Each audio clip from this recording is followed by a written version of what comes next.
नमस्कार दोस्तों, आप कैसे हैं? उम्मीद है आप ठीक होंगे, खुश होंगे। और हम आपसे मिल रहे हैं काफ़ी लंबे अंतराल के बाद। तो आज हम चर्चा करते हैं महाशिवरात्रि पर, क्योंकि अगले हफ्ते यानी रविवार 15 फरवरी को महाशिवरात्रि पड़ रही है। इस दिन संडे भी है और महाशिवरात्रि का अवकाश भी है। तो दो चीज़ें हैं, अगर आप गवर्नमेंट जॉब में हैं तो सैटरडे के साथ संडे यानी एक साथ दो छुट्टियां हैं। तो आप भगवान शिव का दर्शन चाहें तो मध्य रात्रि से कर सकते हैं, अगर भीड़ से बचना चाहें तो हम आज बात करने जा रहे हैं इसी महाशिवरात्रि के ऊपर। तो आज जो है महाशिवरात्रि जो इस बार 15 फरवरी को पड़ रही है, जो कृष्ण फाल्गुन मास के कृष्ण की चतुर्दशी को पड़ती है।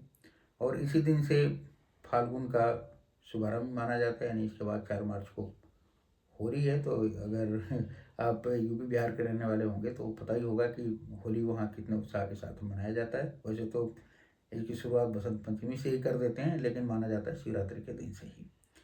तो हम बात करते हैं भगवान शिव और उनके परिवार के बारे में, और इसके साथ ही जुड़ा है एक मैनेजमेंट का फंडा, बहुत बड़ा मैनेजमेंट गुरु भगवान शिव को माना जाता है। यानी किसी भी चीज़ को जो मैनेज करता है वो सबसे बड़ा मैनेजर होता है। और हर कंपनी हो या समाज हो या परिवार हो, इसमें मैनेजर का होना बहुत जरूरी। मैनेजर यानी मुखिया, जो कि विभिन्न विभिन्न अलग अलग विचारों के लोगों को एक साथ लेकर के चले, कुशल नेतृत्व करे। और एक दूसरे का दुश्मन, जान का दुश्मन या बैरी मान लीजिए, या जिस नज़रिए से उनको देख लीजिए, होते हुए भी फिर एक साथ वो कैसे रहते हैं। तो अगर ये सब चीज़ें सीखना है तो भगवान शिव के व्यक्तित्व और उनके परिवार से सीखिए। तो हम बात कर रहे हैं भगवान शिव कैसे मैनेजर हैं, तो आइए जानते हैं भगवान शिव के परिवार के बारे में और उनके वाहनों के बारे में। आपने गौर से देखा होगा कभी फोटो में, तस्वीरों में, या मंदिरों में भी देखा होगा, शिव परिवार की जो मूर्तियाँ लगती हैं उनमें भी। तो आप गौर करिए, भगवान शिव खुद मृग का छाल पहनते हैं, सिर पे चंद्रमा माथे पर विराजमान होते हैं, माँ गंगा भी होती हैं।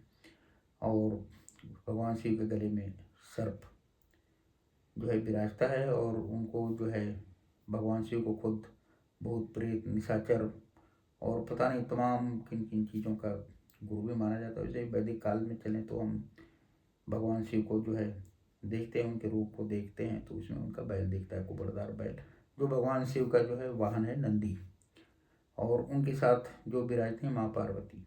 तो महाशिवरात्रि शिव पार्वती के मिलन का भी महापर्व माना जाता है। कहा जाता है कि इसी दिन भगवान शिव का विवाह हुआ था माता पार्वती के साथ। तो माँ पार्वती यानी शक्ति, शक्ति का जो है वाहन, आपने माता दुर्गा को देखा होगा, उनका वाहन जो है शेर है। तो शेर को जंगल का राजा भी कहते हैं, कितना शक्तिशाली है। और वहीं भगवान शिव को देखें, जो शक्ति को नियंत्रित करते हैं, तो उनका वाहन जो है नंदी है। इसी तरह हम आते हैं भगवान शिव के जो सबसे बड़े पुत्र हैं कार्तिकेय, जिनको देवताओं का सेनापति भी कहा जाता है। और इन्होंने अंधकासुर का वध भी किया था। तो अगर आप कभी आपको मौका मिले सारनाथ जाने का, तो सारनाथ म्यूजियम में एक विशाल काय पत्थर की मूर्ति है कार्तिकेय का जो है वहाँ पे। और कार्तिकेय जो है उसका वध करते हुए दिखाई देते हैं। तो कार्तिकेय का वाहन है मोर।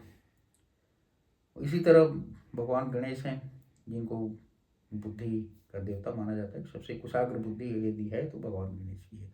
उनका वाहन देखिए मूषक। भगवान शिव लंबोदर यानी जो है गणेश जी कितने स्थूल शरीर वाले हैं, उनका वाहन छोटा सा मूषक है। वो भी बहुत चतुर होता है मूषक। लेकिन सारे इनके परिवार में जितने वाहन हैं, चाहे वो मूषक हो, मोर हो, सर्प हो, नंदी हो या फिर शेर, हर दोनों एक दूसरे के परस्पर दुश्मन हैं। मौका मिल जाए तो एक दूसरे को चबा डालें। जैसे कि मूषक यानी चूहे का सबसे बड़ा शत्रु है सर्प, जो भगवान शिव के गले में लपलपाता है हर समय। और वहीं उनके गोद में बैठे हुए गणेश खेल रहे होते हैं, बगल में उनका मूषक होता है। इसी तरह कार्तिकेय जो भगवान शिव के पास खड़े होते हैं, उनका वाहन है मोर। और मोर जो है अगर सर्प को देखे तो छोड़ता नहीं है, जिंदा सर्प को खा जाता है। इसी तरह शेर आपने देखा होगा, माँ पार्वती का वाहन है शेर।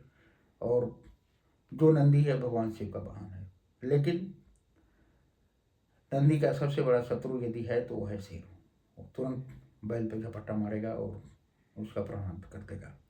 लेकिन फिर भी इतना सब कुछ होते हुए देखिए शिव परिवार में सारे एक साथ मिलकर रहते हैं, कभी किसी में कोई वैमनस्यता नहीं, कोई दुर्भाव नहीं, सब एक साथ एक परिवार में एक छत के नीचे, यानी एक छत मतलब गर्भगृह जो मंदिर का है उसमें रहते हैं। फिर भी कोई मनमुटाव नहीं, किसी से किसी की कोई शिकायत नहीं। तो अगर हम अपने जीवन में भी भगवान शिव और उनके परिवार या उनके परिवार के वाहनों के फलसफे को हम अपने जीवन में अपनाएं तो उम्मीद है कि हम सफलता को, कठिन से कठिन चीज़ों पर हम विजय प्राप्त कर सकते हैं। अपने परिवार का, इस समाज का, या जिस किसी का भी नेतृत्व करने की क्षमता हमें मिले तो उसको हम नेतृत्व कर सकते हैं। और उम्मीद है कि कुशल नेतृत्व करेंगे, यानी कुशल मैनेजर होंगे। ये जीवन का सबसे बड़ा फंडा है। अगर इसको हम मान के चले तो कभी समाज में कोई राग द्वेष वैमनस्यता यानी किसी तरह का कोई दुर्भावना किसी के मन में आ नहीं सकती है, चाहे वो किसी भी धर्म का हो, किसी भी जाति का हो या समाज का हो। तो नमस्कार दोस्तों, आज के लिए बस इतना ही। उम्मीद है आपको हमारी ये छोटी सी कहानी अच्छी लगी होगी। फिर नेक्स्ट डे मिलते हैं आपसे एक नई स्टोरी के साथ। तब तक के लिए नमस्कार।